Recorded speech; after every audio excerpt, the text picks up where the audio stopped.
जय माता दी। Now we are moving on further into the next session and we are talking about the syllabus. अब मैं आपको ना सब चैप्टर के बारे में 2-2 मिनट सब कुछ बताना चाहता हूँ कि हमने पढ़ना क्या है। हमने बहुत कुछ सीख लिया है, लेकिन अभी वो वक्त आ गया है जब आपको पता होगी हमें पढ़ना क्या है। और फिर मैं एक चैप्टर है म्यूचुअल फंड्स, उसके बारे में बहुत ज़्यादा, थोड़ा सा 2 मिनट नहीं ज़्यादा डिटेल में बात करूँगा, शायद 10-15 मिनट लगाऊंगा उसके बारे में स्पेशली। और उसका रीज़न भी है, वो मैं आपको समझाऊंगा कि मैं उस पर ज़्यादा टाइम क्यों लगा रहा हूँ। So while getting to your paper once again, group 2 paper 5। और मैंने पहले आपको ये इंडेक्स दिखाया था, अब आपको थोड़ा सा बताने जा रहा हूँ डिटेल में। ध्यान से सुनना। Part 1 40 marks capital market, and part 2 when we talk about 60 marks that is security laws. Part 1 part 2। Part 1, लेकिन एक चीज़ बोलूँ, आईसीएसआई का पास ट्रैक रिकॉर्ड देखो, ये लिखा है ना पार्ट 1 40 मार्क्स, हो सकता है इसमें 40 में से आपको 35 ही दें, और पार्ट 2 का जो 60 है उसको एग्जाम में 65 कर दें। और उल्टा भी हो सकता है कि एग्जामिनेशन हॉल में क्वेश्चन पेपर में पार्ट 1 जो 40 नंबर दिख रहा है ये 50 नंबर का हो गया, और जो पार्ट 2 दिख रहा है आपको 60 मार्क्स वो 50 नंबर का रह गया। ऐसे कैसे सर? आईसीएसआई वाले कर देते हैं। पार्ट 2 में आपको दिख रहा, क्वेश्चन पेपर में मालूम है कैसे दिखेगा? पार्ट 1 दिखेगा आपको यही, पार्ट 1 40 मार्क्स, पार्ट 2 60 मार्क्स। लेकिन जो बुक आप पढ़ रहे हो ना, 40 मार्क्स के जो टॉपिक आप पढ़ रहे हो, इसमें से 2 टॉपिक 5-5 नंबर के ना पार्ट 2 में दे रखे हैं, और वो 10 नंबर का पार्ट 2 में आया हुआ है। मतलब पार्ट 2 में जब आप देख रहे हो, आप हैरान हैरान हो रहे हो कि आईसीएसआई का जो पेपर सेटर है, उस पेपर सेटर ने पार्ट 2 में 60 मार्क्स में 10 नंबर के क्वेश्चन तो वो पूछे हैं जो एक्चुअली पार्ट ए वाले हैं। कर देते हैं भाई पेपर सेटर, प्रैक्टिकली ऐसा कर देते हैं। और एविडेंस है अपने पास, तो सबूत है।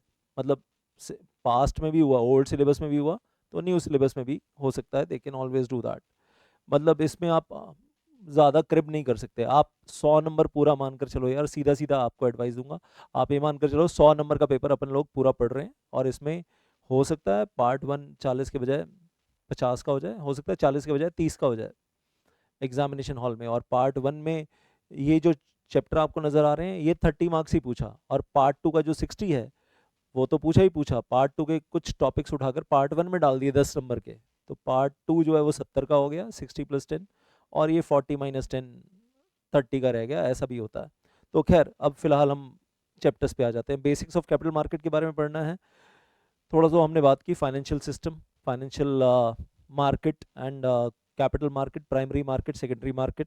There are market participants, QIBs, foreign portfolio investors, market intermediaries, and so on. Capital market instruments में वही equity shares, debentures, bonds, mortgage securities, and there are many many things.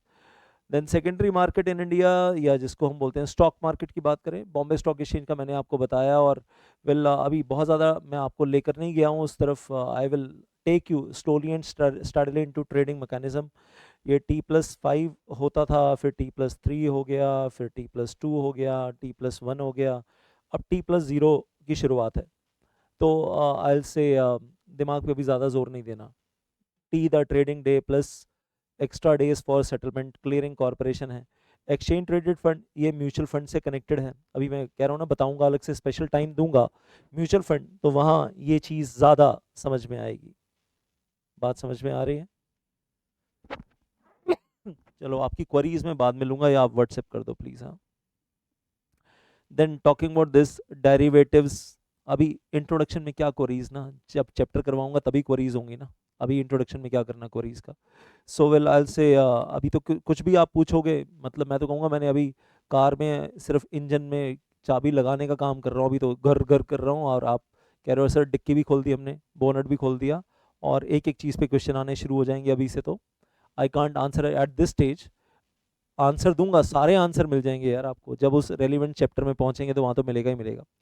Then right entitlement, right issue, block deal, bulk deal क्या होती है, will be talking about that. Sensex कैसे बनता है, Nifty कैसे बनता है, ये अगला सेशन इसी पे होने वाला है, बहुत अच्छे से डिटेल में। What is the basis of making Sensex and Nifty, type of indexes क्या क्या है, क्लियरिंग कॉर्पोरेशन, मैंने आपको ऑलरेडी वो डिपॉजिटरी का जो लिंकेज सारा एक दिखाया था ना, broker, DP, depository, seller, buyer, link, उसमें बीच में एनएससी क्लियरिंग सेटलमेंट का नाम लिया था कि उसके थ्रू होता है। बाकी आगे तो चैप्टर में डिटेल में आएगा। Suspension and penalty, surveillance mechanism, supervision system, stock market NSC BSc supervise कर रही है कि कहीं ब्रोकर फ्रॉड तो नहीं कर रहे, इन्वेस्टर फ्रॉड तो नहीं कर रहे। Risk management in the secondary market, SEBI भी सुपरवाइज कर रहा है, स्टॉक एक्सचेंज खुद भी सुपरवाइज कर रहा है, सुपरवाइजरिंग उनका डिपार्टमेंट है, सुपरवाइजरी डिपार्टमेंट है। Then impact of the various policies on the stock market, Bharat सरकार की अलग अलग पॉलिसीज का, सेबी की पॉलिसीज का स्टॉक मार्केट पे क्या असर पड़ रहा है। टाइप्स ऑफ मार्केट्स हमने देखी, obviously we talked about capital market, we talked about money market, then commodity market and derivative market, forex market, and then types of trading platforms तो जो ज़्यादा फेमस हैं एनएससी बीएससी, बाकी commodity exchange के लिए commodity platforms हैं, then commodity platforms for commodities, then gold silver के rates में जो भी होता है वो आएगा, थोड़ा थोड़ा हल्का फुल्का हमारे सिलेबस में जितना रेफरेंस में आएगा वो हम करेंगे ज़रूर। Then regulators of the secondary market, तो SEBI is the main regulator.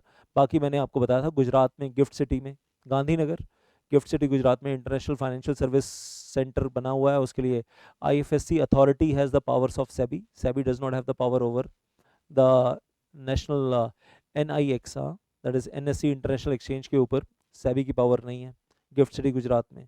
तो regulators of secondary market, then security contract regulation act 1956 पुराने ज़माने का लॉ है, और मिनिस्ट्री ऑफ फिनेंस के पास सारी controlling powers to control the stock market, number 1। लेकिन मिनिस्ट्री ऑफ फिनेंस ने अपनी बहुत सारी पावर्स सेबी को डेलीगेट कर दी हैं एससीआरए में, तो we will talk about those powers, और इसमें बहुत कुछ आएगा, corporatization of stock exchange, demutualization of stock exchange, and recognition of the new stock exchange, or cancelling or withdrawal of the recognition of existing stock exchange, या stock exchange में fraud हो रहा है तो उसके board of directors को हटाकर SEBI can appoint new directors उन frauds की continuity को रोकने के लिए, and so on। तो public issue and the listing of the stock exchange, public issue launch हो रहा है तो शेयर्स को लिस्ट करवाया जा रहा है, compulsory delisting of the equity shares by the stock exchange, वो सारी बातें आएंगी यहाँ पर, और साथ में डिसाइडेड केस लॉज भी होंगे उसके ऊपर। Then obviously stock market trading के बारे में भी यहाँ पर बीच में सेक्शंस दिए गए हैं, प्रोविजंस दिए गए हैं बायलॉज को लेकर, एंड स्टॉक मार्केट बायलॉज वगैरह को लेकर प्रोविजंस हैं। सेबी एक्ट, तो यहाँ पर सब सेबी के बारे में बात हो रही है, यहाँ पर स्टॉक मार्केट रेगुलेशंस की तो बात हो रही है कि अगर आप कॉन्ट्रावीन करेंगे तो आप क्या क्या कॉन्सिक्वेंस होंगे, लेकिन यहाँ पर जो मेन बातें हो रही हैं सेबी का कॉन्स्टिट्यूशन क्या है, what is the constitution of SEBI, what are the powers of SEBI to demand the information, to appoint the investigation officer investigation करने के लिए, and what are the various functions of SEBI to regulate the stock market intermediaries को registration certificate देना है, register करना है, फिर उनको रेगुलेट करना है, फिर उन सबको रेगुलेट करने के लिए उनके लिए रेगुलेशंस बनानी है, इनसाइडर ट्रेडिंग रोकने के लिए और टेक ओवर कोड कॉन्ट्रावीन ना हो, इन सब के लिए फाइन पेनल्टी प्रिस्क्राइब किया गया है। तो सेबी के ऊपर अगर आप अपील फाइल करना चाहते हैं you can go to SAT, securities appellate tribunal, और सैट का ऑफिस कहाँ पर है, मुंबई। तो सेबी के ऊपर कौन है, सैट, और सैट के ऊपर आप अगर अब उसके ऊपर भी अपील फाइल करना चाहते हैं तो सुप्रीम कोर्ट ऑफ इंडिया। तो सेबी के ऊपर कौन है, सिक्योरिटीज अपीलेट ट्रिब्यूनल, और सिक्योरिटीज अपीलेट ट्रिब्यूनल के ऊपर कौन है, सुप्रीम कोर्ट ऑफ इंडिया। बाकी हम बात करेंगे appeal on the question of law, appeal on the question of facts, पढ़ा होगा ना आपने जेआईजीएल में थोड़ा सा, और नहीं पढ़ा है तो कोई बात नहीं, टेंशन नहीं है, मैं बताऊंगा, डिटेल में बताऊंगा what is the meaning of appeal on the question of law, what is the meaning of appeal on the question of facts, what is the difference, नहीं पढ़ा तो मैं पढ़ा दूंगा यार, don't worry about that. Then penalties and appeals बहुत सारी है यार, और 25 करोड़ की पेनल्टी है कई जगह पर, इनसाइडर ट्रेडिंग कॉन्ट्रावीन किया, मतलब इनसाइडर ट्रेडिंग की है तो 25 करोड़ की पेनल्टी है, टेक ओवर कोड कॉन्ट्रावीन किया 25 करोड़ की पेनल्टी है, हायर भी हो सकती है, 25 करोड़ से ज़्यादा भी हो सकती है, 10 साल की जेल भी हो सकती है। और मैं तो बोलता हूँ अगर आपने वो इनसाइडर ट्रेडिंग रेगुलेशन फ्यूचर में, मतलब या तो आप अभी पढ़ लो इनसाइडर ट्रेडिंग रेगुलेशन और SEBI take over code, specially 2 चीज़ों के लिए अभी पढ़ लो तो सुखी रहोगे और जेल वेल नहीं जाओगे, आपके मैनेजिंग डायरेक्टर, आपके बोर्ड ऑफ डायरेक्टर्स जेल नहीं जाएंगे। अभी नहीं पढ़ोगे, कल को कॉन्ट्रावेंशन हो गई आपकी कंपनी में जहाँ पर आप कंपनी सेक्रेटरी हो, और 25 करोड़ का फाइन हो रहा है, 10 साल की जेल हो रही है, तो जो 25 करोड़ का फाइन है वो तो क्लियर है कि 25 करोड़ का फाइन किसको होगा, 25 करोड़ का फाइन होगा कंपनी को, 10 साल की जेल तो कंपनी को नहीं होगी, वो किसको होगी, कंपनी सेक्रेटरी को, चेयरमैन को, एमडी को। तो अब याद रखना SEBI take over code, SEBI insider trading regulations, और भी कुछ बहुत इंपॉर्टेंट चीज़ें, बहुत ध्यान से पढ़ना। नहीं तो मैं हमेशा बोलता हूँ कि अगर आप अभी ध्यान से नहीं पढ़ोगे तो डिग्री मिलने के बाद जेल जाना पड़ेगा।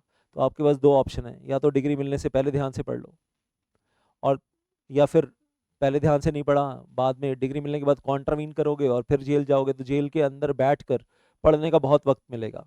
तो अगर अभी ध्यान से पढ़ लोगे तो दो चीज़ें मिलेंगी, कार और आवास। अभी ध्यान से पढ़ लोगे, अच्छे कंपनी सेक्रेटरी बनोगे, तो अभी दो चीज़ें मिलेंगी, कौन सी? कार और आवास। और अभी ध्यान से नहीं पढ़ोगे, जेल जाओगे 10 साल के लिए, तब ध्यान से पढ़ोगे, तो ऐसे समझो क्या मिलेगा? कारावास। कार और आवास को जोड़ दो तो क्या मिलेगा? कारावास मिलेगा। तो ये अब आपको डिसाइड करना है कि आपको कैसे वाला बनना है। अच्छा, फर्स्ट वाला बनना है, फर्स्ट वाला, वेरी गुड। तो फर्स्ट वाला ही बनो यार, जिसको कार भी मिले, आवास भी मिले। कारावास क्यों मिले?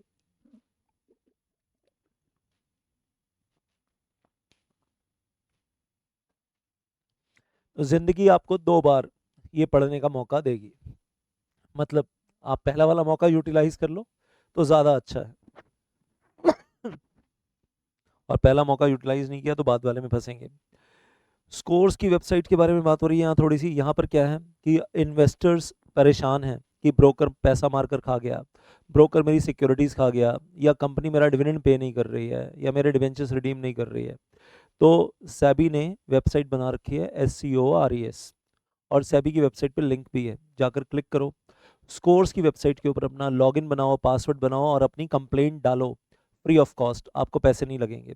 और सेबी आपको रेमेडी दिलवाएगा, सेबी का ऑर्डर जाएगा उस डिफॉल्टर के पास, ब्रोकर के पास, डिफॉल्टिंग ब्रोकर, डिफॉल्टिंग कंपनी के पास, और आपकी सिक्योरिटीज़, आपकी पेमेंट या आपका डिविडेंड आपको दिलवा दिया जाएगा, फ्री ऑफ कॉस्ट, कोई खर्चा नहीं होगा। स्कोर्स की वेबसाइट ब्यूटीफुल से, तो you can put your grievances, grievances मतलब आपकी जो समस्याएं हैं वो आप यहाँ पर डालिए और समस्याओं का समाधान करवा लीजिए। उसके अलावा सेबी की इनफॉर्मल गाइडेंस स्कीम किन लोगों के लिए है, क्या पूछते हैं इसके अंदर, कितना टाइम में सेबी बताता है, ये मैं बताऊंगा। गाइडेंस जो सेबी देता है उसको लेकर दो तीन इंपॉर्टेंट सवाल हैं। कौन कौन लोग गाइडेंस मांगने के लिए एलिजिबल हैं, किस किस काम के लिए गाइडेंस मांगने के लिए एलिजिबल हैं, कौन कौन से कामों के लिए, सेबी उसकी कितनी फीस चार्ज करता है, सेबी कितने टाइम में गाइडेंस देता है, वो गाइडेंस मानना क्या बाइंडिंग है। तो ये सारी बातें हम करेंगे जब चैप्टर में पहुंचेंगे। और मैंने आपकी बुक में ना ये स्कोर्स को और ये गाइडेंस वाला जो पार्ट है ना, इसको अलग सेपरेट चैप्टर बना दिया है। मतलब इसको मैं सेपरेट चैप्टर की तरह ट्रीट कर रहा हूँ। तो आपको सेबी का चैप्टर मैंने दो पार्ट्स में डिवाइड कर दिया है। एक पार्ट आपको मैं वॉल्यूम 1 में दे रहा हूँ, ये वाला पार्ट, ये वॉल्यूम 1 में दे रहा हूँ, और ये वाला पार्ट मैं आपको ना अपनी वॉल्यूम 2 में दूंगा। तो आपको मैं बुक दो पार्ट में दे रहा हूँ, तो डर मत जाना कि सर सेबी के चैप्टर में आपने पूरा चैप्टर करवा दिया, आपने स्कोर्स नहीं बताया और आपने ये इनफॉर्मल गाइडेंस नहीं बताया। वो मैंने जानबूझकर सेपरेट चैप्टर ही कर रख लिया है। वो इन्वेस्टर प्रोटेक्शन के नाम से अब हम एक अलग चैप्टर बना लेते हैं कि भाई ये सारा काम जो है ना इन्वेस्टर्स की प्रोटेक्शन वगैरह के लिए है। देन डिपॉजिटरी के बारे में काफ़ी बातें हो चुकी, और पूरा चैप्टर जल्दी शुरू करेंगे इसलिए आज बात नहीं कर रहा। इंडिया में दो डिपॉजिटरी हैं, NSDL CDSL, और हम लोग अपना डीमैट अकाउंट ओपन करने के लिए डायरेक्टली कभी NSDL CDSL के पास कभी नहीं जाते, नेवर नेवर नेवर। मैं या आप, हम लोग अपना डीमैट अकाउंट ओपन करने के लिए किसके पास जाते हैं? किसके पास? डिपॉजिटरी पार्टिसिपेंट के पास, like HDFC securities, Motilal Oswal, Zerodha, Upstox, angel one, Kotak securities and so on. और हम DP के पास जाते हैं, या तो हम ऑनलाइन वही अपना फ़ोन नंबर देते हैं और सारा ऑनलाइन हो जाता है, या उनकी ब्रांच में चलकर जाते हैं और वहाँ फॉर्म फिल करते हैं और अकाउंट ओपन हो जाता है। And DP is agent of depository, depository और DP के बीच में प्रिंसिपल एजेंट रिलेशनशिप होता है।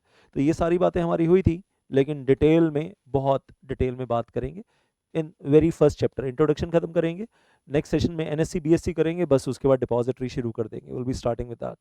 Then next thing, security market intermediaries. अब सिक्योरिटी मार्केट इंटरमीडियरीज में प्राइमरी मार्केट हो या सेकेंडरी मार्केट हो, वहाँ पर अलग अलग इंटरमीडियरीज हैं, merchant bankers, stock brokers, RTAs। ये क्या क्या काम कर रहे हैं? मर्चेंट बैंकर पब्लिक इशू के टाइम पे प्रॉस्पेक्टस पूरा बनाता है, 500 पेज का, 600 पेज का, या रेड हेरिंग प्रॉस्पेक्टस पूरा बनाता है, शेल्फ प्रॉस्पेक्टस पूरा बनाता है, ये इसका काम है। तो इशूअर कंपनी जो है वो मर्चेंट बैंकर को प्रोफेशनल फीस पे करती है, और मर्चेंट बैंकर जो है वो proper prospectus, red herring prospectus 500-600 page का बनाता है, साइन भी करता है, कंपनी के डायरेक्टर्स, कंपनी सेक्रेटरी से भी साइन करवाता है, सेबी के पास भी फाइल करता है, और जो भी ROC के पास भी फाइल करता है। मतलब वो मर्चेंट बैंकर काफ़ी मतलब इम्पॉर्टेंट व्यक्ति है। और बुक बिल्डिंग के टाइम पे इसी को बोलते हैं बुक रनर, जो बिड्स कलेक्ट करता है ऑल ओवर इंडिया से।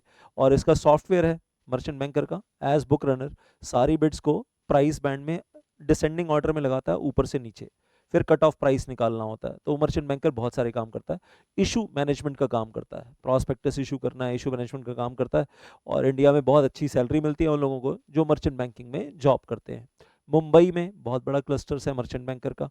और हिंदुस्तान में कितने मर्चेंट बैंकर हैं, उनके ईमेल आईडी, उनके फ़ोन नंबर सारे सेबी की वेबसाइट पे हैं।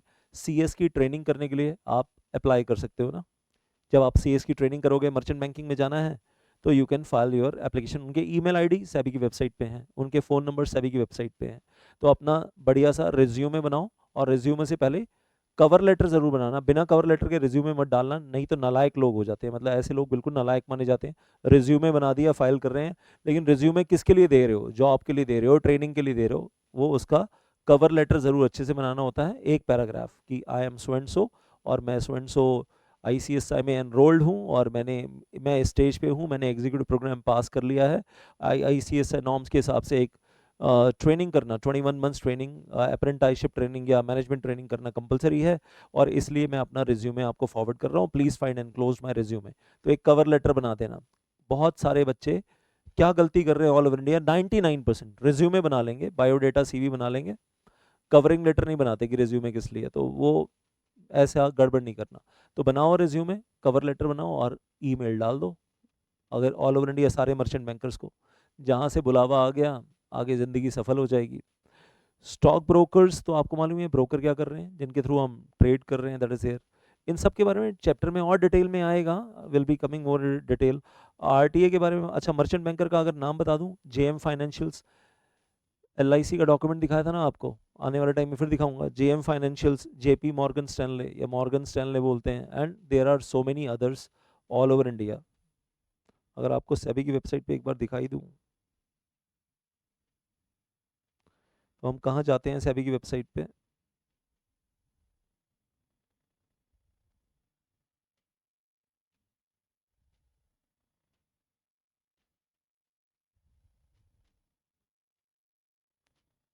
sorry, it's maybe I'll say my internet is very much working, website issues, चलो मैं वो बाद में सॉर्ट आउट कर लूँगा। मैंने आपको दिखा रखा है सेबी की वेबसाइट पे नीचे नीचे क्या आता है, रिकॉग्नाइज्ड इंटरमीडियरीज, उसी में जाना बस, और रिकॉग्नाइज्ड इंटरमीडियरीज में जाकर क्लिक करना, तो मर्चेंट बैंकर्स में चले जाना। और नहीं तो मैं आने वाली क्लासेस में बार बार दिखाऊंगा यार, I will be showing that. अभी उसके अलावा और भी है अब तो, स्टॉक ब्रोकर्स, RTAs। RTA वो है जो सारा प्रोराटा का काम संभालता है। मैंने एक नाम बताया था आपको, K fintech, K fintech. The RTA जो रिलायंस इंडस्ट्रीज लिमिटेड का काम देखता है, LIC का काम देखता है, तो ये वो RTA है, और प्रोराटा अलॉटमेंट भी करता है, लिस्ट ऑफ अलॉटीज बनाकर NSDL CDSL को देता है, ताकि वो अपने अपने अलॉटीज के डीमेट अकाउंट में क्रेडिट कर सके। और फिर AGM से पहले 21 क्लियर डेज नोटिस देना होता है, तो RTA के थ्रू वेल NSDL CDSL को रिक्वेस्ट जाती है, company makes request to NSDL CDSL through RTA कि आप हमारा जो भी डीमेट अकाउंट होल्डर्स का रिकॉर्ड है वो दे दो, ताकि हम सारे डीमेट अकाउंट होल्डर्स को नोटिस ऑफ AGM ईमेल कर सकें। तो वो RTA दो जगह से रिकॉर्ड मंगाता है, NSDL CDSL रिकॉर्ड को कंबाइन करता है, सिंगल रजिस्टर मेंबर बनाता है। वो बात करूंगा आगे जब चैप्टर आएगा डिपॉजिटरी का। और फिर सबको ईमेल भेजता है, notice of general meeting. Then bankers to the issue, जहां पर पब्लिक इशू के टाइम पे एप्लीकेशन मनी का पैसा आता है। पोर्टफोलियो मैनेजर, जैसे मैंने बोला था Motilal Oswal is my portfolio manager, और मेरा PMS अकाउंट है मोतीलाल ओसवाल में, तो मैंने उनको एक बढ़िया सा एक मोटे अमाउंट का चेक ऑलरेडी दे दिया, फिर मैं सो गया। अब वो उस पैसे को बहुत सारी कंपनीज में, अलग अलग कंपनीज में इन्वेस्ट करते हैं, software companies, cement companies, pharmaceutical companies, IT sector companies and so on. Well, तो उन सब में इन्वेस्ट करते हैं, बैंकिंग कंपनीज वगैरह के शेयर्स में। एक पोर्टफोलियो बनाया मेरा, और इस स्कैटर करके बनाया है, क्यों, कोई कंपनी का शेयर का रेट ऊपर है, कोई नीचे है, तो फिर उस केस में फ़ायदा क्या होता है कि पोर्टफोलियो में जब रिस्क डिवाइड हो जाता है, मिनिमाइजेशन ऑफ रिस्क, क्या बोलते हैं, मिनिमाइजेशन ऑफ रिस्क हो जाता है, मैक्सिमाइजेशन ऑफ प्रॉफिट हो जाता है। और हर महीने मुझे बताते रहते हैं कि आपका हम पोर्टफोलियो का साइज़ कितना बढ़ गया है। बाकी तो मैं कभी भी लॉग इन करके चेक कर ही सकता हूँ, और जितना भी प्रॉफिट कमा कर दे रहे हैं उसमें से उनको ब्रोकरेज कमीशन जा रही है। Then debenture trustee, care taker of the debenture holders, investment adviser, जो investment SEBI registered investment adviser हैं, जिन्होंने सैबी का कोर्स किया है, इन्वेस्टमेंट एडवाइजर का कोर्स किया है और फिर इन्वेस्टमेंट एडवाइजर का एग्जाम पास किया है सैबी का, फिर वो इन्वेस्टमेंट एडवाइजर बनते हैं। कई लोग यूट्यूब के ऊपर फ्री फंड के इन्वेस्टमेंट एडवाइजर बने हुए हैं, ना तो सैबी का कोर्स किया है और ना ही सैबी का एग्जाम दिया है, फालतू की एडवाइस दे रहे हैं, खुद भी डूब रहे हैं, सारी दुनिया को भी डुबा रहे हैं। यूट्यूब के ऊपर बहुत है, देन टेलीग्राम के ऊपर भी बहुत है। रिसर्च एनालिस्ट्स, जिनका काम ही है कंपनीज के शेयर्स का रिसर्च करना। क्रेडिट रेटिंग एजेंसीज, बताऊंगा आगे यार, ये आएगा, क्राइसिल, इकरा, केयर, वेल रेटिंग एजेंसीज जो डिबेंचर्स को रेट करती हैं, इक्विटी शेयर्स को नहीं करते हैं। क्रेडिट इंस्ट्रूमेंट्स, जब कंपनी ने पैसा बोरो किया है उसकी रेटिंग करते हैं, और rating symbol triple A, double A, safety वगैरह मतलब बताते हैं, triple A highest safety, double A high safety and so on, single A फिर मतलब triple B, double B, single B, इस तरीके के रेटिंग सिंबल्स देते हैं। जैसे जैसे रेटिंग सिंबल नीचे हो रहा है मतलब सेफ्टी फैक्टर कम हो रहा है और रिस्क फैक्टर ज़्यादा बढ़ रहा है। जैसे जैसे रेटिंग सिंबल ऊपर जा रहा है, ट्रिपल ए तक आ रहा है, तो हाईएस्ट सेफ्टी माना जाता है। Then depository participants are there, then foreign institutional, foreign portfolio investors are there, internal audit हो रहा है इन लोगों का by the company secretary, ये हमारे लिए बड़ा इंपॉर्टेंट है। practicing CS पैसा कमा रहा है by doing the internal audit of the well intermediaries, then case laws are there। फिर आगे बढ़ते हैं तो chapter number 7 in the first part, international financial service authority, Gandhinagar, gift city Gujarat, तो gift city Gujarat at Gandhinagar, और NIX NSC इंटरनेशनल एक्सचेंज, और उसको control SEBI नहीं करेगा, वहाँ जो IFSC अथॉरिटी है वो कंट्रोल करेगी। और मैंने आपको बताया था शायद, Apple, Meta, Google, Alphabet, Amazon, Microsoft, इन सब के IFSC सिक्योरिटीज़ यहाँ पर लिस्ट भी हो चुके हैं, ट्रेड भी हो रहे हैं, लेकिन हम खैर उस ट्रेडिंग पार्ट में इतना नहीं जाएंगे, will be talking about more about regulation part. तो यहाँ आकर 40 नंबर खत्म होती है कहानी। Now talking about 60 marks.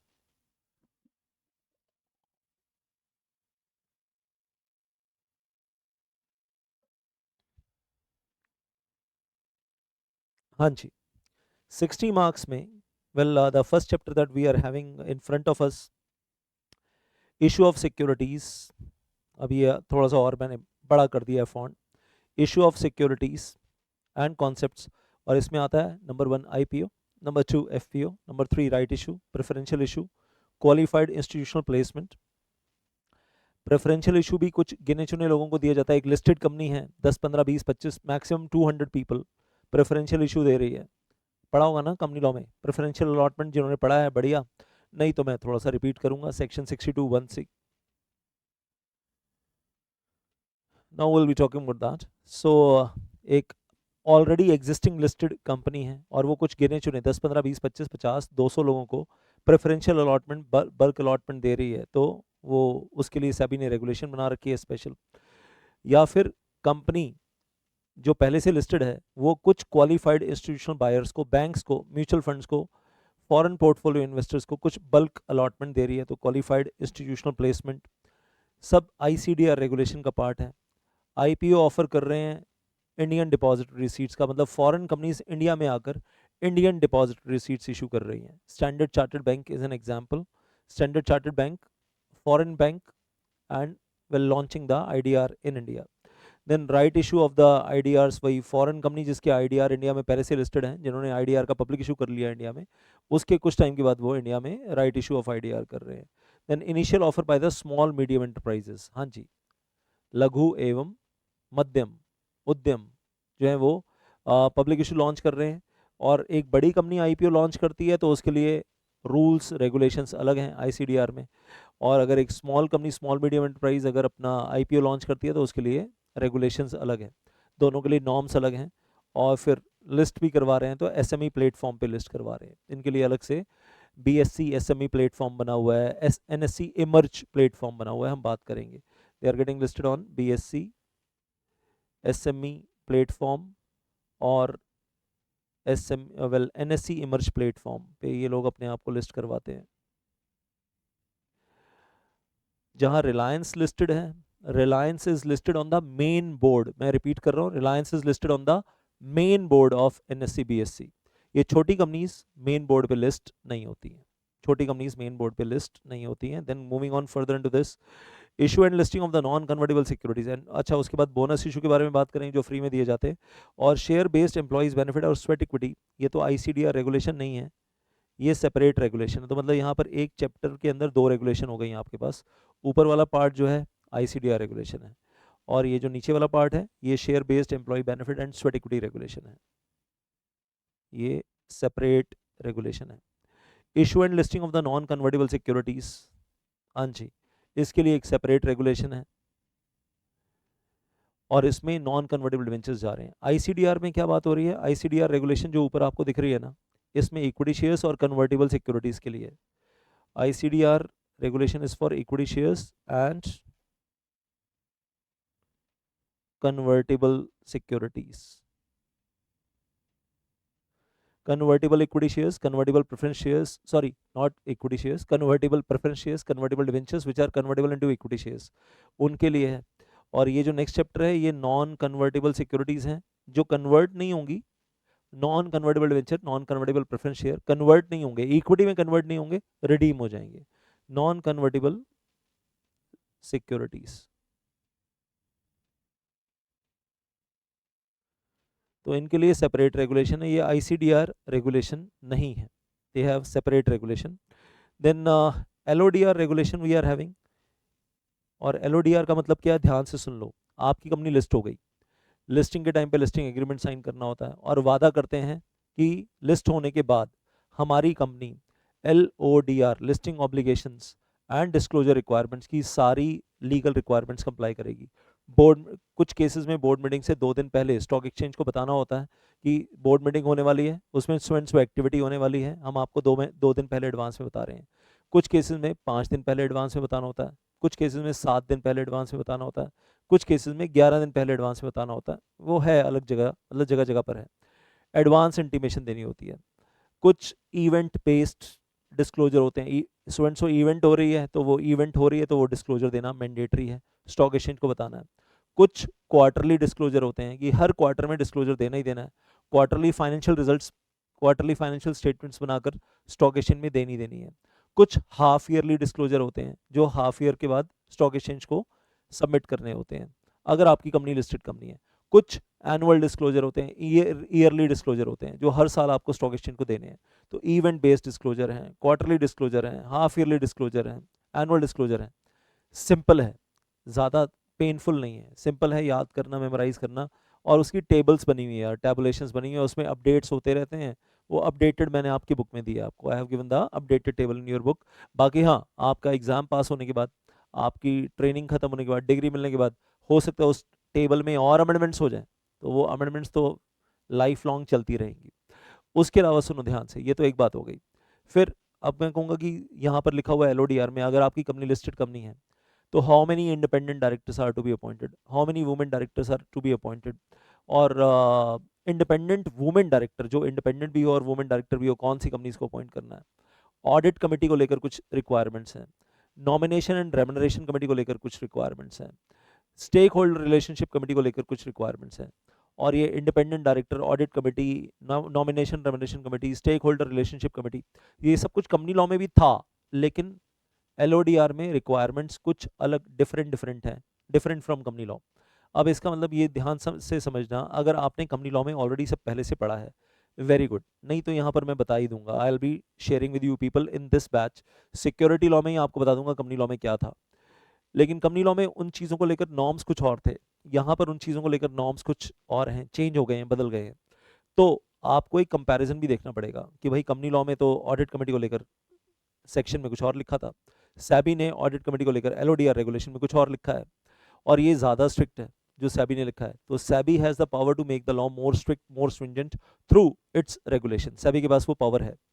और अगर आपकी कंपनी लिस्टेड कंपनी है तो आपको दोनों कंप्लाई करने हैं, आपको कंपनी लॉ भी कंप्लाई करना है और आपको सेबी रेगुलेशन भी कंप्लाई करना है, दोनों कंप्लाई करना है, जो ज़्यादा स्ट्रिक्ट है वो कंप्लाई करना है। वेरी इंपॉर्टेंट बात समझ में आ रही है, getting this.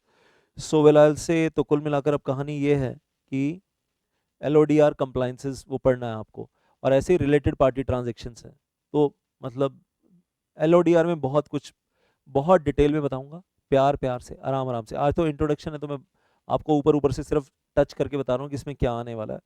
Share holders meeting को लेकर बात करेंगे, पॉलिसीज़ हैं, LODR रेगुलेशन की कंप्लाइंसेज हैं फॉर, अगर अगर उसके नॉन कन्वर्टेबल सिक्योरिटीज लिस्टेड हैं, liability of the listed entity for the contravention and so on, all that is there. Then और यहाँ पर एक चीज़ बोलना चाहूँगा, जिनको कंपनी लॉ ऑलरेडी पढ़ा हुआ है, मैं तो उनका लिए भी मानूंगा, प्रिज्यूम करूंगा कि उन्होंने कंपनी लॉ पहले नहीं पढ़ा हुआ है, तो उनको भी कंपनी लॉ का वो कुछ पार्ट पहले करवाऊंगा अलग से, ताकि आप ना फाइनली कंपेयर कर पाओ that you become the company secretary of the listed company. तो आपको पता होना चाहिए कि ऑडिट कमेटी को लेकर कंपनी से क्या कहता है, सेबी क्या कहता है, और दोनों में डिफरेंस क्या है। या फिर रिलेटेड पार्टी ट्रांजेक्शन्स को लेकर कंपनी लॉ क्या कहता है, रिलेटेड पार्टी ट्रांजेक्शन्स को लेकर सेबी क्या कहता है, और दोनों में डिफरेंस क्या है। तो मैं कहूँगा फिर पढ़ने का मज़ा कुछ और आता है। और एक चीज़ यहाँ पर बोलूँगा, बिकॉज मैं कंपनी लॉ भी पढ़ाता हूँ और सिक्योरिटी लॉ भी पढ़ाता हूँ, और दोनों में मेरा तो मतलब वो बाल की खाल वाला सिस्टम है यार, मतलब लीगल इंटरप्रिटेशंस तो फिर वो डूब के करनी है, हाँ, बाल की खाल और खाल की भी खाल। और मैंने पहले दिन भी बोला था आपको कि मेरे ब्लड में RBC और WBC की जगह, रेड ब्लड कार्पसेल्स, RBC की जगह पर CBC है, company law blood cells, CBC। और WBC की जगह पर I am having security law blood cells, तो SBC है। तो मेरे ब्लड के अंदर दो टाइप के ब्लड सेल्स मिलेंगे आपको, CBC और SBC। दोनों को कोरिलेट करके चलते हैं तभी वो ब्लड का कॉम्पोजिशन पूरा होता है। फिर बीच में प्लाज्मा डालते हैं अपनी, ऊपर से विजडम डालते हैं, तो जाकर ब्लड पूरा होता है ना, तभी तभी कहानी कंप्लीट होती है। सो वेल आई से लेकिन कुछ शायद ऐसी फैकल्टीज़ भी हैं ऑल ओवर इंडिया जो कंपनी लॉ तो नहीं पढ़ा रहे और कंपनी लॉ जानते भी नहीं है ढंग से, लेकिन सिक्योरिटी लॉ पढ़ा रहे हैं, तो वो तो कचरा ही कर देंगे फिर उस केस में। मतलब कचरा नहीं करेंगे तो कम से कम वो उतना डेप्थ में कोरिलेशन नहीं बता सकते, कोरिलेशन नहीं बता पाएंगे। जो डेप्थ में कोरिलेशन मैं बताऊंगा ना, तो आप देखोगे नज़ारे नज़र आ जाएंगे, छप्पर फाड़ के नॉलेज मिलेगी आपको, छप्पर फाड़ के। तो you will be like surprise कि सर इतना इतना ज़्यादा एनालिसिस है, मज़ा आ जाएगा आपको। और वही एनालिसिस ट्रेनिंग में काम आएगा, बॉस को इम्प्रेस करने के काम आएगा वही एनालिसिस। वो जो टेबल्स आपको दूंगा, चार्ट्स दूंगा, वो टेबल्स वो चार्ट्स बॉस के आगे रखोगे तो बॉस कहेगा ओहो, कंपैरिजन टेबल, कंपैरिजन चार्ट, एक तरफ कंपनी लॉ में ये लिखा है, एक तरफ सिक्योरिटी लॉ में ये लिखा है, और हमें इन टोटलिटी कंक्लूजन ये है जो निकल कर आ रहा है, जो हमें कंप्लाई करना है। बॉस को भी मजा आएगा। और फिर आप क्रेडिट आप लोगे ऑफिस में, बॉस ये हमारा एनालिसिस है, तब आप दीपक इजरानी का नाम लेना प्लीज ऑफिस के अंदर कि सर ये ना दीपक इजरानी सर ने ऐसे सिखाया था, ये फ्लो चार्ट उनका बनाया हुआ, ये टेबल उनकी बनाई हुई है, और इस कंपैरिजन से ये कंक्लूजन उन्होंने निकाल कर दिखाया। नहीं सर ऐसे थोड़ा ना करेंगे, क्रेडिट तो हम ही खाएंगे।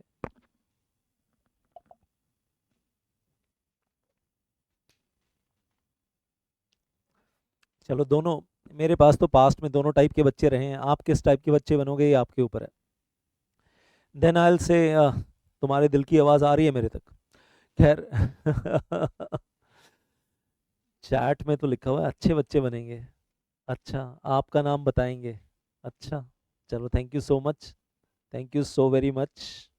आपका नाम सर पूरे इंडिया में फैलाएंगे, झंडे गाड़ेंगे सर, वेरी गुड। अगर आप मेरा नाम पूरे इंडिया में फैलाओगे, झंडे गाड़ोगे, तो आपकी भी गुडविल बढ़ेगी साथ साथ।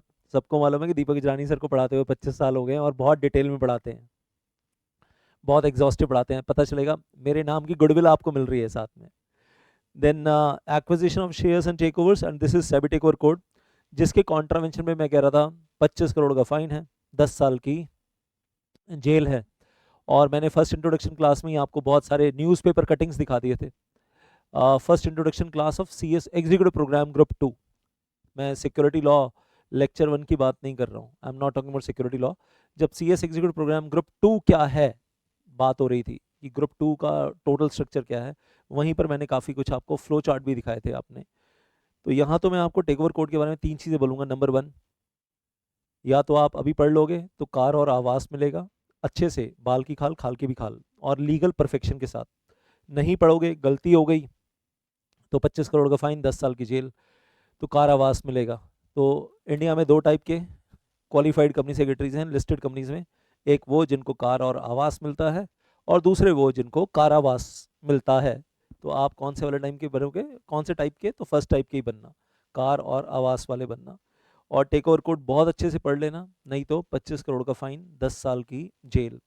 और दूसरी चीज़ यहाँ पर बोलना चाहूँगा, आपकी बुक पे मैंने बहुत सारे बने बनाए रेडीमेड फ्लो चार्ट्स दिए हुए हैं सेबी टेक ओवर कोड के, वो बहुत अच्छे से मेमोराइज कर लेना। बने बनाए मिले हैं तो दोबारा से भी बना लेना, और अपने बेड के आसपास जहाँ आप सोते हो वहाँ पर वो चार्ट्स दीवारों पे चिपका लेना। नहीं तो एक बार 12th फेल मूवी देख लेना, या यूपीएससी की एस्पिरेंट्स की जो मूवी आती है, या नेटफ्लिक्स पे जहाँ पर भी सीरीज है वो देख लेना कि नोट्स कैसे लगाए जाते हैं दीवारों के ऊपर, तो वैसे ही लगा लेना वो सारे फ्लो चार्ट्स बनाकर। That is there. Then I will say, और तीसरी चीज़ जो यहाँ पर बोलना चाहूँगा, practical life case studies with newspaper cuttings and with Google news, वो सब निकाल कर जब आपको करवाऊंगा तो बहुत मज़ा आएगा। और मेरी स्टूडेंट रुचिका शर्मा, मैंने पहले भी नाम लिया था, वो जब साइन करती है ना टेक ओवर ऑफर के जो डॉक्यूमेंट्स होते हैं, वो साइन करती है और फिर वो सेबी की वेबसाइट पे फाइल होते हैं, तो मुझे बताती है कि सर सेबी की वेबसाइट चेक करो, आज मेरी साइन के साथ, मेरे सिग्नेचर के साथ डॉक्यूमेंट फाइल हुआ है। तो आपको प्राउड फील होगा कि रुचिका शर्मा के सिग्नेचर सेबी की वेबसाइट पे चलते हैं। और अब वो सिग्नेचर नहीं है सर, ऑटोग्राफ है, और उसके पैसे मिलते हैं सर साइन करने के, फ्री में साइन नहीं होते सर। तो बस वही दिन मैं आप सब लोगों की ज़िंदगी में भी चाहता हूँ कि आप जिस दिन साइन करो आपको साइन करने के पैसे मिलने चाहिए। Then prohibition of insider trading, और यही हर्षद मेहता ने किया था। वैसे तो प्रोहिबिशन है, तब नहीं था जब हर्षद मेहता ने किया था। और दो तीन लाइनों में बोलूं, अगर आपको कंपनी के अंदर की कोई खबर पता है तो उसका मिसयूज़ ना करें, और उस अंदर की खबर, सीक्रेट जो अंदर की इंफॉर्मेशन है, अनपब्लिश प्राइस सेंसिटिव इंफॉर्मेशन, उसको यूज़ करके कंपनी के शेयर को सेल या बाय ना करें, बाइंग सेलिंग दोनों में से कुछ ना करें, और वो इन्फॉर्मेशन किसी को पास ऑन भी ना करें। किसी को पास ऑन भी करेंगे तो भी कॉन्ट्रावेंशन ऑफ इनसाइडर ट्रेडिंग माना जाता है। सर हमने खुद तो नहीं किया, लेकिन आपने जाकर किसी और को बता दिया उसने किया, तो आप भी उसके जुर्म में हिस्सेदार हो। That is here. कम्युनिकेट करना ही क्राइम है। उसने, जिसको आपने बताया उसने किया नहीं किया वो भी बात की बात है, आपने कम्युनिकेट कर दी ना secret information, because you are the company secretary of the company, तो आपको अंदर की इंटरनल सीक्रेट इन्फॉर्मेशन मालूम है कि शेयर का रेट बढ़ने वाला है, गिरने वाला है, because of so and so reason. आपने जाकर किसी को बता भी दिया, अपने फैमिली में या अदरवाइज या बाहर किसी को जाकर बता दिया, वो अपने आप में ही कॉन्ट्रवेंशन ऑफ लॉ है। 25 करोड़ का फाइन, 10 साल की जेल, अगर पकड़ में आ गया तो बाकी दुनिया करती है, पकड़ में नहीं आते तो एक अलग बात है। पकड़ में नहीं आए तो दो चीज़ें मिल रही हैं, कार और आवास। पकड़ में आ गए एक चीज़ मिलेगी, कार आवास। हर्षद मेहता ने किया था क्योंकि तब ये प्रोहिबिशन थी नहीं और ये रेगुलेशन थी नहीं। और जब रेगुलेशन बनाई भी तो शुरू शुरू में तो ये बोला कि जी आप जितनी मर्जी इनसाइडर ट्रेडिंग कर लो, 5 लाख रुपए का फाइन है, मैक्सिमम फाइन 5 लाख रुपए ओनली। तो कोई डरता भी नहीं था कि इनसाइडर ट्रेडिंग करके 100 करोड़ का बेनिफिट हो रहा है, 5 लाख रुपए का पेनल्टी है, मैक्सिमम पेनल्टी 5 लाख रुपए दे देंगे, टेंशन ही नहीं है। बाद में सेबी को समझ में आया 5 लाख की पेनल्टी से तो कोई डरता नहीं है, तो पेनल्टी बढ़ाकर कर दी या तो 25 crore, either the penalty is 25 crore, और 3 times the profit made by the insider trading whichever is higher. तो इनसाइडर ट्रेडिंग करके आपने 200 करोड़ का प्रॉफिट कमाया, 3 times 600 करोड़ की पेनल्टी हो सकती है maximum, SEBI can impose that much penalty also. तो खतरनाक कर दी पेनल्टी। तो एक दम आ गया रेगुलेशन के अंदर। और सेबी में 15G है, SEBI act section 15G for insider trading, और 15H for take over code contravention, दोनों में पेनल्टी सेम ही है। तो सेबी एक्ट में section 15H SEBI take over code की पेनल्टी, और 15G में इनसाइडर ट्रेडिंग की पेनल्टी, लेकिन है सेम, खतरनाक पेनल्टी है। आगे बढ़ते हैं। Fraudulent and unfair trade practice, यहाँ पर भी वही भयंकर 25 करोड़ 10 साल जो भी है वो यहाँ पर भी है। स्टॉक मार्केट में किसी किस्म का कोई फ्रॉड ना करें, जैसे केतन पारिक ने किया, सर्कुलर ट्रेडिंग वगैरह वो ना करें। तो we will talk about that, Ketan Parikh वो यहाँ पर कनेक्ट हो गई होगा। तो इनसाइडर ट्रेडिंग में will talk about Harshad Mehta. Scam 92 देखो मीनवाइल।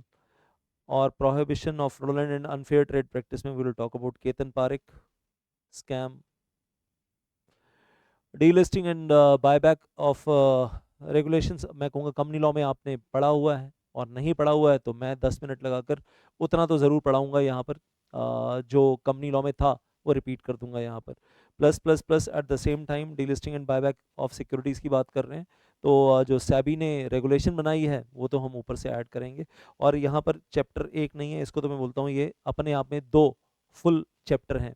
बायबैक अलग चैप्टर है, डीलिस्टिंग ऑफ इक्विटी शेयर्स अलग चैप्टर है, और डीलिस्टिंग ऑफ इक्विटी शेयर्स पढ़ने में जान निकल जाती है, आसान काम नहीं है। कंपलसरी डीलिस्टिंग और वॉलंटरी डीलिस्टिंग, तो जो पॉइंट नंबर 14 दिख रहा है, actually these are two different chapters, delisting and buyback. And मैंने पहले भी बोला था, अगर आप ये रेगुलेशंस ढंग से कर लेते हैं तो ये 7 चंद्रयान तैयार किए गए हैं आपके लिए, और ये हमारी मोनोपोली है। और क्यों ये हमारी मोनोपोली है? सीए के सिलेबस में नहीं है, सबसे important, not in the syllabus of CA. तो चार्टर्ड अकाउंटेंट्स ने तो पढ़ नहीं रखा, और पढ़ा है तो अगर सिलेबस में होगा तो बहुत ही स्मॉल टचअप होगा, ढंग से तो पढ़ नहीं रखा चार्टर्ड अकाउंटेंट्स ने, नंबर 1। नंबर 2, आई से सीएमए के सिलेबस में नहीं है, एलएलबी के सिलेबस में नहीं है, तो हमारे कोर्स करिकुलम में, सीएस के कोर्स करिकुलम में है, तो हमारी मोनोपोली है। तो ये 7 चंद्रयान आपको चांद पे बिठाने के लिए बहुत है, और सारी ज़िंदगी आप फिर इन 7 चंद्रयानों के ऊपर सवारी करेंगे, और आपको फिर कंपनी लॉ का यूज़ भी आपकी लाइफ में बहुत कम रहेगा, 2% 5%। 98% काम आप इन रेगुलेशंस का ही कर रहे होगे अगर आप किसी मर्चेंट बैंकिंग में चले जाते हो, और ज़िंदगी अलग ही स्केल पे चली जाएगी।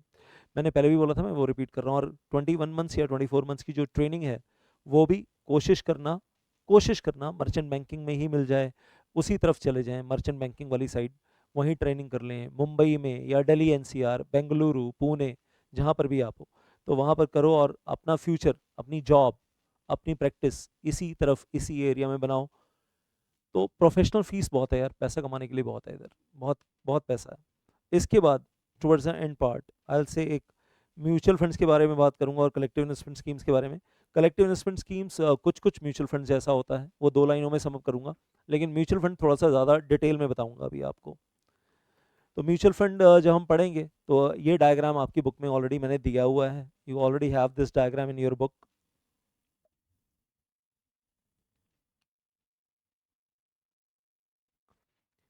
म्यूचुअल फंड क्या होता है सर? सही है, पता है, HDFC म्यूचुअल फंड नाम सुना है, ICICI mutual fund, SBI state bank of India नहीं, SBI म्यूचुअल फंड। अब ये सब बहुत सारे म्यूचुअल फंड्स हैं इंडिया में, 4950 म्यूचुअल फंड्स हैं। अब ये म्यूचुअल फंड क्या होता है, यहाँ से शुरू करते हैं। ये अपने आप में एक एग्जाम क्वेश्चन है, और उसका आंसर भी है, 5 नंबर का एग्जाम क्वेश्चन है।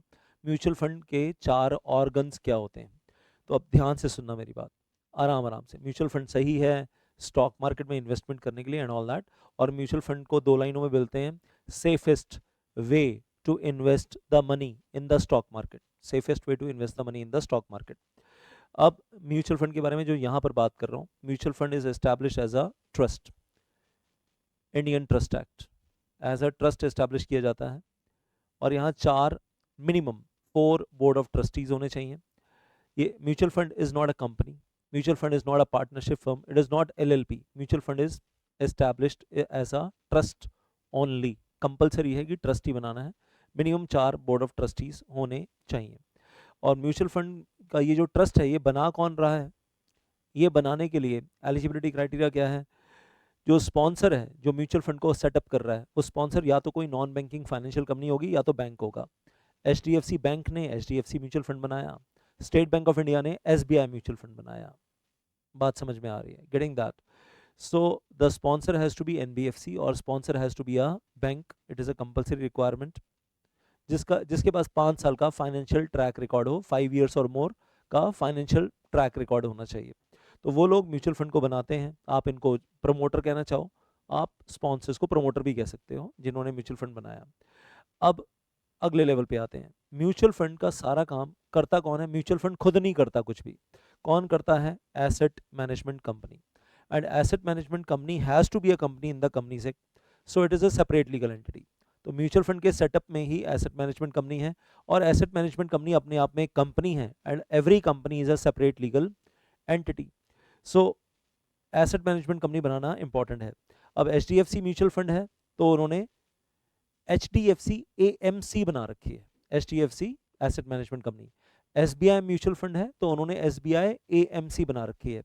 हर म्यूचुअल फंड के पास अपनी एक AMC होती है, और ये AMC जो होती है, इसी को बोलते हैं फंड मैनेजर या ब्रेन ऑफ म्यूचुअल फंड, यही सारा काम संभालती है।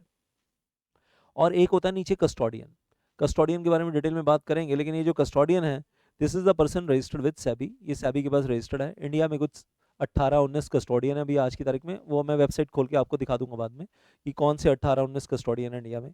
तो 18 to 19 कस्टोडियंस हैं इंडिया में, विल सी दैट। और स्टेट बैंक ऑफ इंडिया वगैरह भी हैं बीच में, they are also kind of custodians. So well I say जिन्होंने सेबी से लाइसेंस लिया हुआ है टू एक्ट एज कस्टोडियन। अब मेन फोकस एक एरिया आता है एसेट मैनेजमेंट कंपनी के ऊपर, क्योंकि सारा काम तो यही करती है एसेट मैनेजमेंट कंपनी। तो स्टेप 1 स्टेप 2 लिखा हुआ है आपके सामने स्क्रीन पे, step number 1, step number 2, step number 3, step number 4, 4 main काम है। Step number 1, asset management company public issue launch करती है म्यूचुअल फंड के बिहाफ पर, और पब्लिक इशू ऑफ शेयर्स नहीं, पब्लिक इशू ऑफ डिवेंचर्स भी नहीं, पब्लिक इशू ऑफ यूनिट्स, क्या बोलते हैं, mutual fund units. Offer document issue करती है, और इसको आईपीओ एफपीओ नहीं बोलते। रिलायंस कंपनी का आया तो उसको बोलते थे आईपीओ, रिलायंस ने आईपीओ लॉन्च किया, इनिशियल पब्लिक ऑफर। या किसी भी कंपनी का इन दिनों में आया, जोमेटो का आया, स्विगी का आने वाला है या आ ही जाएगा, या जब तक आप लेक्चर देख रहे हो सकता है आ ही चुका हो ऑलरेडी। तो ऐसे ही अगर हम बात करें, पेटीएम 197 कम्युनिकेशंस का आईपीओ आया, मतलब तो कंपनीज क्या इशू कर रही हैं, आईपीओ में शेयर्स इशू कर रही हैं, कन्वर्टेबल सिक्योरिटीज इशू कर रही हैं। म्यूचुअल फंड्स क्या इशू कर रहे हैं, एनएफओ, एनएफओ मतलब new fund offer, new fund offer लेकर आए और म्यूचुअल फंड यूनिट्स इशू कर रहे हैं, दैट इज स्टेप नंबर 1। और ये यूनिट्स ना तो इनको इक्विटी शेयर्स बोला जाता है, ना तो इनको डिवेंचर्स बोला जाता है, इनको बस यूनिट्स बोला जाता है। अब सुनो जरा ध्यान से, स्टेप नंबर 2, पब्लिक से पैसा आ गया।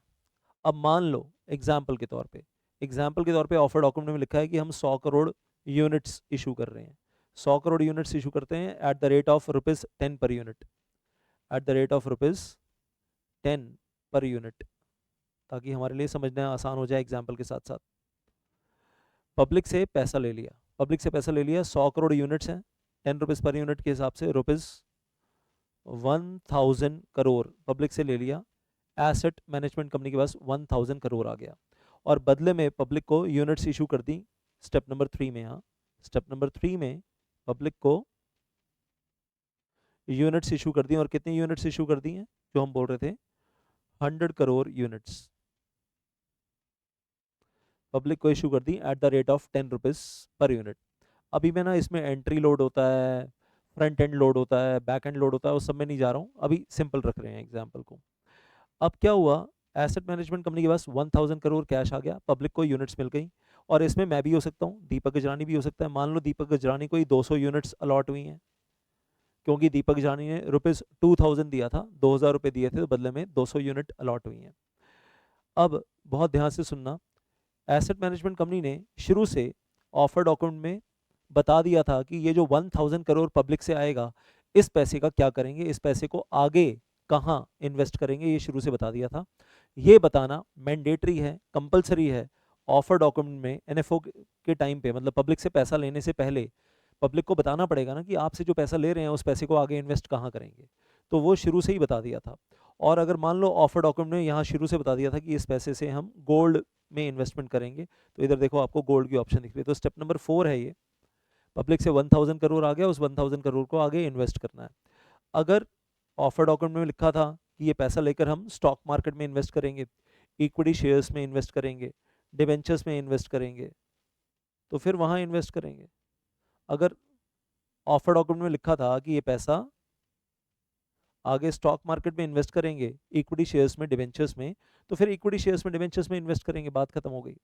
अगर ऑफर डॉक्यूमेंट में लिखा था कि ये पैसा ना हम प्राइवेटली प्लेस्ड डिवेंचर्स में इशू करेंगे, प्राइवेटली प्लेस्ड मतलब स्टॉक मार्केट में जाकर ओपन परचेज नहीं करेंगे, जान पहचान की कंपनीज हैं, म्यूचुअल फंड की जान पहचान में इन्फोसिस है, तो इन्फोसिस के पास जाएंगे, ये 1000 करोड़ इन्फोसिस को देंगे, और इन्फोसिस से आमने सामने बैठकर उनके डिवेंचर्स ले लेंगे, 1000 करोड़ रुपए के डिवेंचर्स ले लेंगे। Private placement section 42 of the companies act, 1-to-1 deal कर लेंगे ऑन टेबल, और 1000 करोड़ इन्फोसिस को देकर इन्फोसिस से 1000 करोड़ रुपए के वर्थ के डिवेंचर्स ले लेंगे with a good rate of return, और return on whatever rate of interest, और कुछ टाइम के बाद रिडीम हो जाएगा पैसा हमारे पास वापस। तो मतलब जो भी लिखा होगा ऑफर डॉक्यूमेंट में, ऑफर डॉक्यूमेंट में लिखा है कि ये पैसा लगाएंगे मनी मार्केट में, मनी मार्केट मतलब आरबीआई ट्रेजरी बिल्स में लगाएंगे, गवर्नमेंट सिक्योरिटीज में लगाएंगे, जी सेक में लगाएंगे, आरबीआई आरबीआई के ट्रेजरी बिल्स में लगाएंगे, शुरू से लिखा था तो वहां पर लगाएंगे यार, दैट इज देयर। अगर ऑफर डॉक्यूमेंट में लिखा है कि हम गोल्ड में लगाएंगे, तो फिर हम ये 1000 करोड़ गोल्ड में लगाएंगे, या gold related instruments, gold bonds नाम की चीज भी आगे आएगी।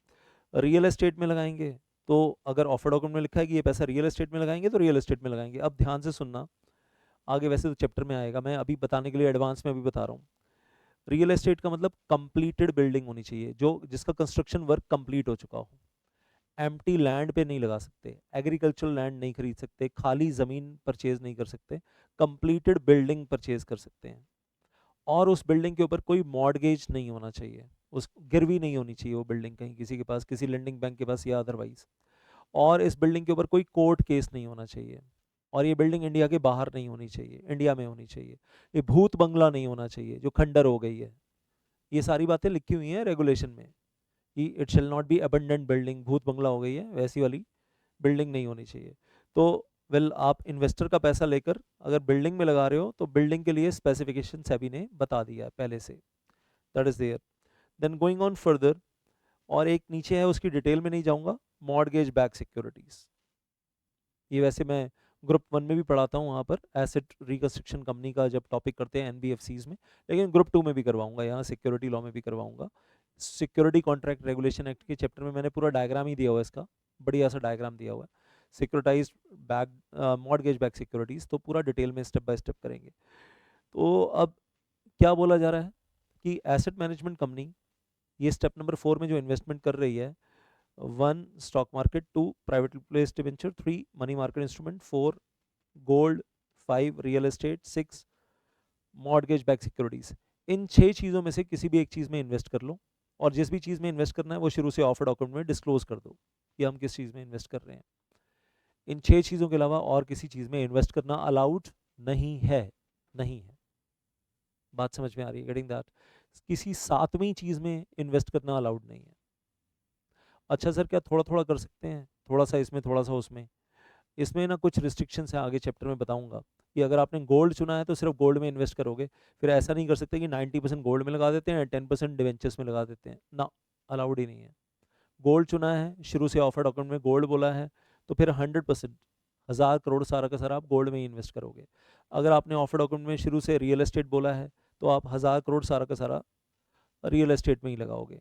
हाँ, कुछ चीज़ों में आपके पास है फ्लेक्सिबिलिटी, जैसे 1 और 2 आपने एक साथ चूज़ कर लिया तो चलेगा। पार्टली स्टॉक मार्केट में लगा रहे हैं और पार्टली प्राइवेटली प्लेस्ड डिबेंचर्स में लगा रहे हैं, ऑफर डॉक्यूमेंट में बोल दिया हम दोनों में लगाएंगे 1 और 2 में, तो आप दोनों में लगा लो। तो है इस तरीके से। अब सुनो, एक लेवल और ऊपर लेकर जा रहा हूँ आपको। यहाँ पर ये पैसा लगाया, ये यूनिट्स इशू हो गई। अब नीचे ये जो एरो नीचे आ रहे हैं, ये वैसे तो मैं मेन चैप्टर में ही बताऊंगा कि एरो नीचे कहाँ जा रहा है, और अभी डिटेल में नहीं ले जाऊंगा, कुछ दिखेगा भी स्क्रीन पे तो अभी नहीं बताऊंगा डिटेल में। Open ended schemes, close ended schemes होती हैं। ओपन एंडेड स्कीम ज़्यादा डिटेल में ना जाते हुए सिर्फ ये बोलूँगा, ओपन एंडेड स्कीम का मतलब इनफाइनाइट टेन्योर, और म्यूचुअल फंड इन यूनिट्स को रिडीम नहीं कर रहा है, मतलब basically mutual fund in units को रिडीम करता है not the close interval but regular open basis पे होता है। तो ओपन एंडेड स्कीम का मतलब इनफाइनाइट टेन्योर है, और म्यूचुअल फंड या एसेट मैनेजमेंट कंपनी इन यूनिट्स को रिडीम करती है डेली बेसिस पे, या इनका उन्होंने सिस्टम बनाया होता है।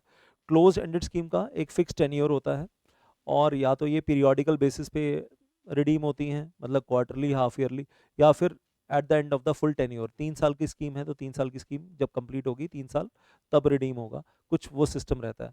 और ओपन एंडेड में परपेचुअल स्कीम है, इनफाइनाइटली चलती है, और जो जो यूनिट्स रिडीम होती हैं एएमसी उन यूनिट्स को दोबारा से री इशू करती चलती है साथ साथ। That is there, that is how the things are. अब इससे ज़्यादा डिटेल और नहीं अभी, हाँ बाकी चैप्टर के अंदर full detail.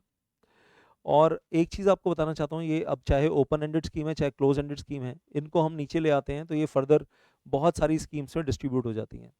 Growth scheme, fixed income scheme, balance scheme, high growth scheme, money market mutual funds, special sector scheme, index fund scheme, offshore fund scheme end fund of fund scheme.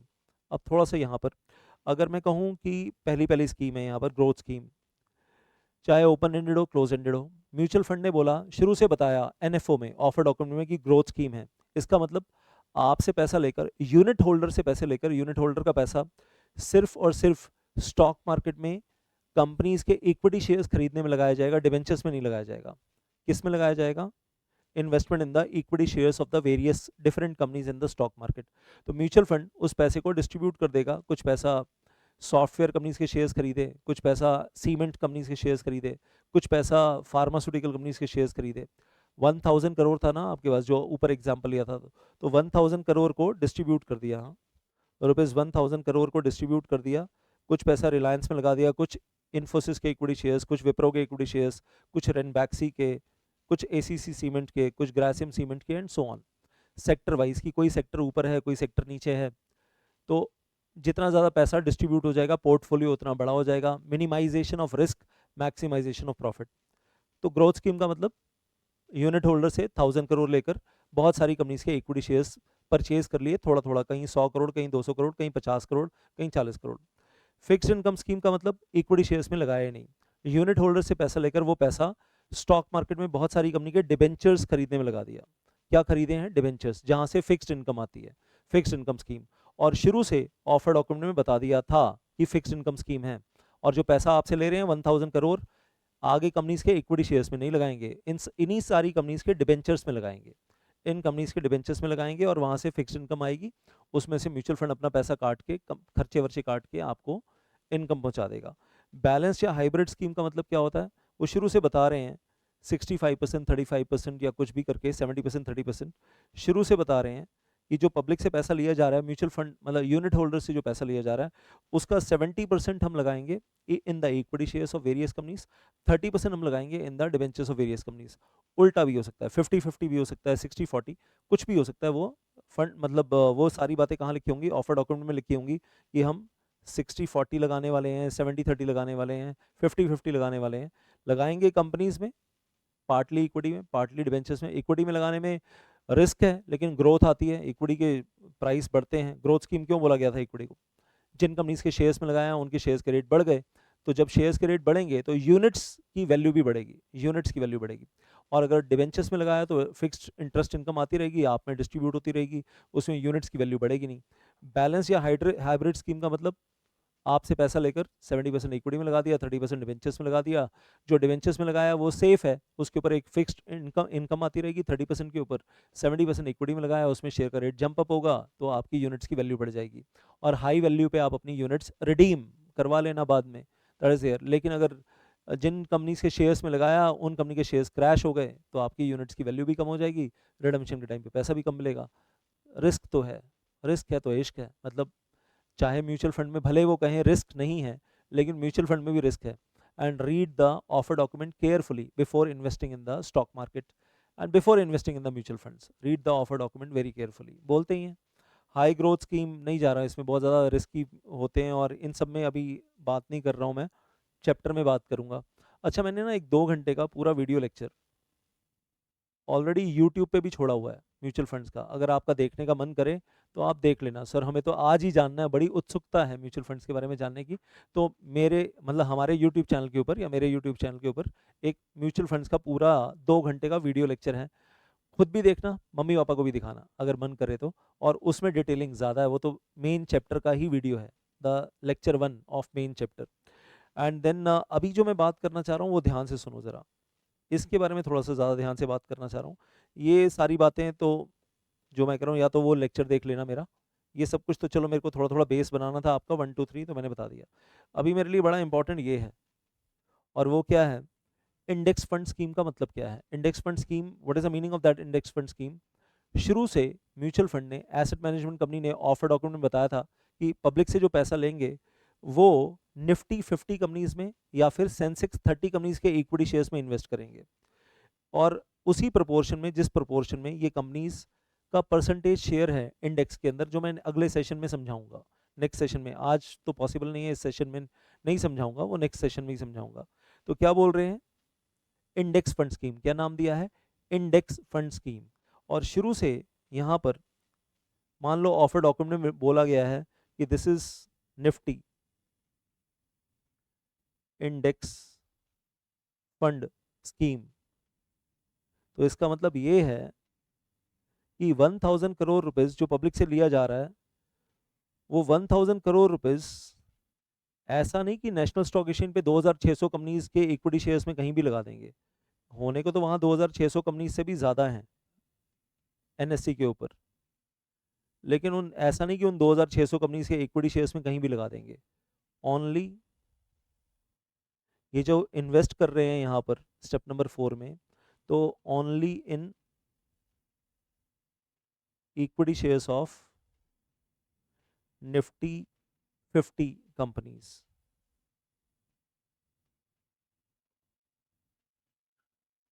उसके अलावा और कहीं invest नहीं करेंगे। Just a second.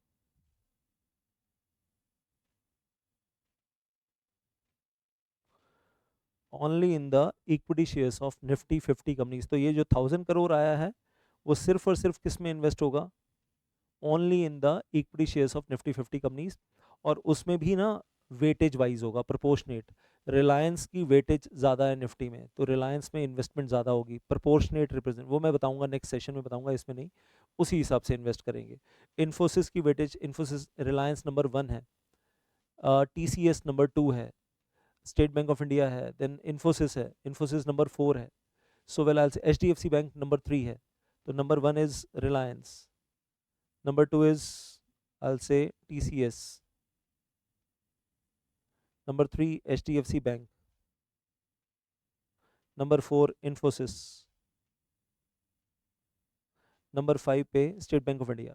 Weightage कम होती जा रही है। जिस शेयर की वेटेज सेंसेक्स में ज़्यादा है, कंट्रीब्यूशन सॉरी निफ्टी में, जिसकी वेटेज निफ्टी में ज़्यादा है, जो कंट्रीब्यूट ज़्यादा कर रहा है निफ्टी में, उसी प्रोपोर्शन में उसमें इन्वेस्टमेंट ज़्यादा की जाएगी।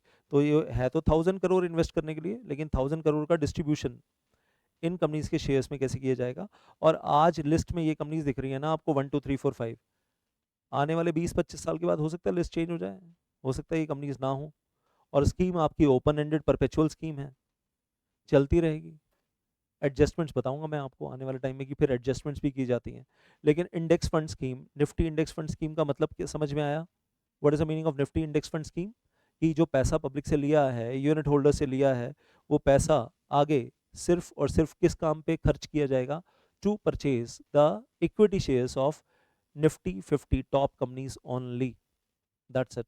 और इसके अलावा इस पैसे को कहीं और इन्वेस्ट नहीं किया जाएगा, डिबेंचर्स में भी नहीं किया जाएगा, और इन 50 कंपनीज के अलावा कहीं और भी इन्वेस्ट नहीं किया जाएगा। तो इस सेशन में मैं बेसिकली आपको यही समझाना चाह रहा था, जो पर्पस था कि आपको सिलेबस समझ में आ जाए पूरा, प्लस आपको म्यूचुअल फंड्स अभी तक हवा हवा में सुना है वो समझ में आ जाए। अच्छा चलते चलते एक चीज़ और यहाँ पर सर, वो भी तो एक चैप्टर था ना sir, collective investment scheme. Collective investment scheme भी म्यूचुअल फंड की तरह है कुछ कुछ, और म्यूचुअल फंड की तरह ही net of new fund offer लेकर आते हैं, पब्लिक से पैसा आता है, यूनिट्स इशू करते हैं। लेकिन उसके बाद कलेक्टिव इन्वेस्टमेंट स्कीम इस पैसे को उन 6 चीज़ों में इन्वेस्ट नहीं कर सकती जिन 6 चीज़ों में म्यूचुअल फंड को अलाउड है।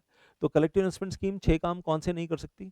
Collective investment scheme stock market में इन्वेस्ट नहीं कर सकती, प्राइवेटली प्लेस्ड डिबेंचर्स में इन्वेस्ट नहीं कर सकती, या गोल्ड या रियल एस्टेट में इन्वेस्ट नहीं कर सकती, अलाउड नहीं है, मॉर्गेज बैक सिक्योरिटीज़ में इन्वेस्ट नहीं कर सकती। तो जो जिन 6 चीज़ों में म्यूचुअल फंड को अलाउड है, उन 6 चीज़ों में कलेक्टिव इन्वेस्टमेंट स्कीम्स को अलाउड नहीं है। तो कलेक्टिव इन्वेस्टमेंट स्कीम किसी 7वीं 8वीं चीज़ में इन्वेस्ट कर सकती है, may be vintage cars, may be antique pieces, may be paintings of MF Hussain, मकबूल फ़िदा हुसैन और अदर फेमस पेंटर्स, वहाँ इन्वेस्ट कर सकती है।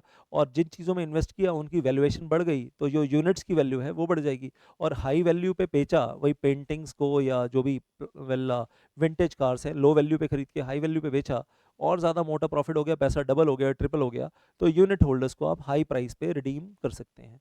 तो ये पिक्चर है वेल आपके 100 नंबर की। एंड आई विल से जो म्यूचुअल फंड के बारे में मुझे आपको बताना था।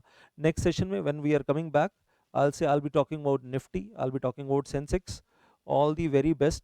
तब तक आप ये पढ़ाई अपनी कंटिन्यू रखिए, और मैं नेक्स्ट सेशन में आऊँगा तो मैं बात करूँगा बहुत डिटेल में निफ्टी की कैलकुलेशन, जो ज़िंदगी भर काम आएगी, और आपको भी और आपके मैं कहूँगा घर में सारे फैमिली मेम्बर्स को, सबको वो लेक्चर ज़रूर दिखाना और सबके साथ ज़रूर शेयर करना। Thank you so much. जय माता दी। डाउट व्हाट्सएप, हाँ व्हाट्सएप में साथ के साथ आंसर देता जाऊंगा, आपके जो भी डाउट्स हैं आप व्हाट्सएप में पूछते चले जाइए। Thank you so much. जय माता दी and see you in the next session.